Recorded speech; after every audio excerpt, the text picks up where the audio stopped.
வணக்கம். Medical tourism இது பற்றி ஒரு சிலருக்கு தவறான புரிதல் இருக்குது. அதுக்காக தான் இந்த வீடியோ. லாங் டிஸ்டன்ஸில் வந்து என் கிளினிக்கு ட்ரீட்மெண்ட் வர்ற பேஷண்ட்ஸை வந்து பார்த்திங்கன்னா என்ன பண்ணுறாங்க, பலர் என்ன பண்ணுறாங்கன்னா, இவ்வளோ தூரம் மதுரை வரைக்கும் வந்துட்டோம், மதுரை மீனாட்சி அம்மன் கோயிலுக்கு போயிட்டு வரலாம், அப்படியே பக்கத்தில் எங்கேயாவது ஷாப்பிங் பண்ணலாம், சூப்பர் ஸ்டார்ஸ் போகலாம், இப்படி இந்த மாதிரி எங்கேயாவது ட்ராவல் பண்ணிட்டு வர்றாங்க. சார் மெடிக்கல் டூரிசம்னா இதானே சார் அப்படின்றாங்க. அன்றைக்கெலாம் ஒரு பேஷண்ட் பார்த்திங்கன்னா மதுரை மீனாட்சி அம்மன் கோயில் போயிட்டு அங்கே பெரிய க்யூ, அங்கே பார்த்துட்டு அப்புறமா சாமி பார்த்துட்டு வர்றாங்க. இப்போ என்ன ஆகுதுன்னா, வலி வேதனைன்னு சொல்லி ட்ரீட்மெண்ட் வந்துட்டுருக்காங்க, ட்ரீட்மெண்ட் பண்ணிகிட்ருக்கோம். நல்லா வலி குறைஞ்சதுக்கப்புறமா இந்த மாதிரி நீங்கள் வந்து மதுரையை சுற்றி பார்க்கலாம், கோயிலுக்கு போகலாம், ஷாப்பிங் பண்ணலாம்.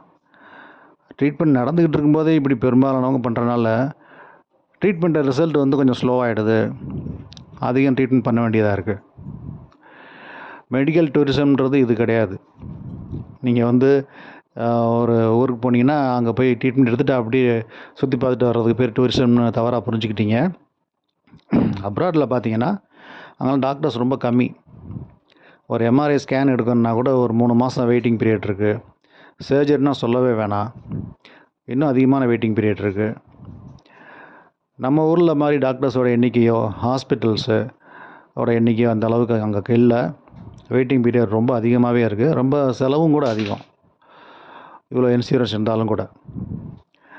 அதனால் நம்ம கண்ட்ரி நோக்கி நிறைய வர்றாங்க. இன் பர்டிகுலர் யூரோப், அமெரிக்கா, ஆஸ்திரேலியாவிலேருந்து வர்றாங்க. அவங்களுக்கு வந்து இந்த மெடிக்கல் டூரிசம்ன்ற பேக்கேஜ் பண்ணுறாங்க. அதில் ட்ரீட்மெண்ட் தான் ஃபஸ்ட் ப்ரையாரிட்டி. ட்ரீட்மெண்ட்லாம் முடிஞ்சதுக்கப்புறம் வந்து அவங்க எங்கேயாவது போகிறா இருந்தால் சுற்றி பார்க்குறது பார்ப்பாங்க. ஸோ இதுதான் வந்து மெடிக்கல் டூரிசம்னு ரெஃபர் பண்ணுறாங்க. இது ஒரு மல்டி பில்லியன் டாலர் மார்க்கெட் இது. ஸோ ட்ரீட்மெண்ட்டுக்கு நடுவில் வந்து கேப் விடுறது, இன்னும் சிலர் பார்த்திங்கன்னா இன்பேஷண்ட்டை அட்மிட் பண்ணியிருப்போம், பேஷண்ட் இருக்க மாட்டாங்க, எங்கேன்னு பார்த்தா வெளியே டூர் போயிருப்பாங்க, எங்கேயா போயிருப்பாங்க. ஸோ இது நல்லதில்லை. தேங்க்யூ.